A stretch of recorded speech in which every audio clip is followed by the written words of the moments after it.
La République, la quatrième comme la troisième, donne volontiers à ces grands actes le décor solennel des anciennes monarchies. Le Parlement, Assemblée nationale et Conseil de la République réunis nommait le premier président de la 4e République française. Dès le premier tour, M. Vincent Auriol, président de l'Assemblée nationale, était élu à la majorité absolue. Et M. Jacques Duclos, au nom du Parlement, l'investissait de ses nouvelles fonctions. Le Parlement vient de vous investir de la haute fonction de président de la République. J'ai l'honneur de vous remettre le procès-verbal de la séance du Parlement, au cours de laquelle vous avez été élu.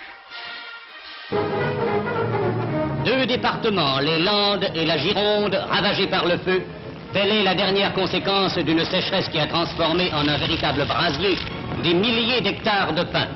Les incendies ont soudain pris l'ampleur d'un véritable fléau. 106 morts civils et militaires sont le prix de la lutte engagée sans trêve pendant des jours et des nuits, et en dépit de laquelle 28 000 hectares de forêt ont été carbonisés. Mais le danger semble enfin conjuré.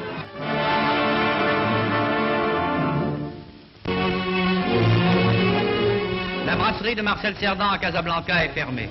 Le grand champion n'est plus. Nous ne verrons plus sur les rings de boxe la silhouette familière de ce combattant loyal. Celui qui était légitimement fier de ne jamais avoir été compté out sur le ring disparaît tragiquement en pleine jeunesse dans la catastrophe du Paris-New York qui endeuille la France tout entière. Il a rejoint le ciel. Ce seront les premières paroles dites après le drame.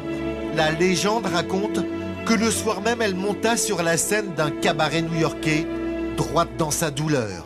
Et c'est pour Marcel qu'elle chanta. Mon Dieu, mon Dieu, mon Dieu, laissez-le-moi encore un peu, mon amoureux.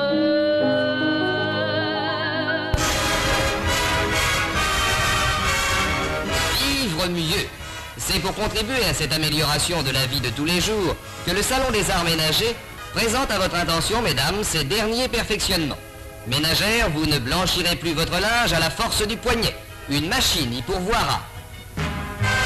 Comme celle-ci vous fera désormais échapper à la corvée de la vaisselle. Le frigidaire, toujours amélioré dans sa conception, vous évitera les marchés quotidiens. Petits progrès qui aideront à mieux vivre.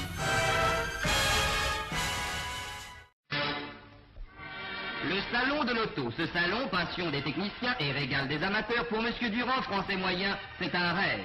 Un rêve qui lui permet d'apprécier pour un moment les derniers perfectionnements de la technique et du confort. Sur un stand, il appréciera la voiture sleeping. Sur l'autre, les mérites du toit ouvrant, toujours sensible à la grâce des lignes. Accélération surprenante. Grande maniabilité en ville. Tenue de route impeccable. Freinage instantané. Brillante en montagne. 100 km à l'heure, plus de place, un chauffage efficace, un coffre à bagages très logeable. Et voilà ce qu'il fallait démontrer.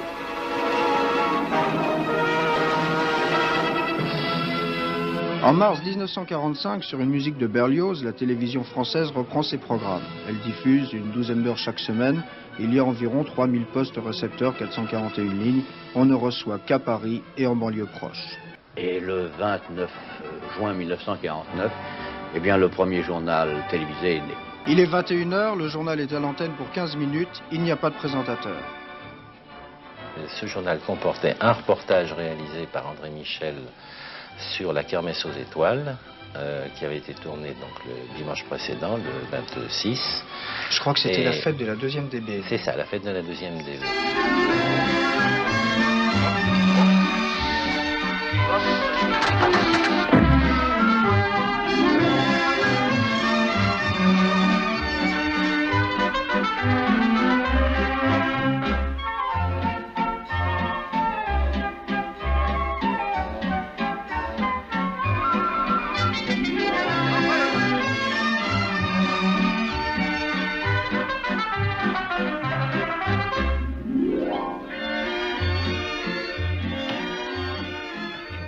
tactique du gendarme, c'est de bien observer sans se faire remarquer. La tactique du gendarme, c'est d'avoir avant tout les yeux en face des... Si tu t'imagines, fillette, si tu t'imagines, ça va que ça va durer toujours à la saison, les à la saison. C'est une chanson qui nous ressemble.